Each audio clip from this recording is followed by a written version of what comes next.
So friends, this is the 6th day of documenting this banana flowering opening up.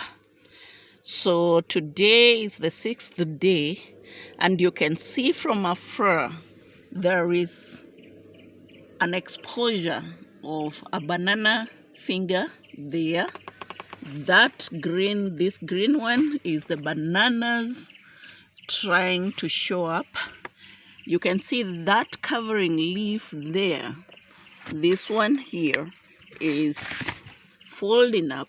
It folds up and withers away and exposes a full hand of bananas, which may be 15 to 20 in number. So tomorrow we're going to see again what happens, whether this other one also, which is curling up here, you can see there is another leaf here which is curling up, and it's also going to open up.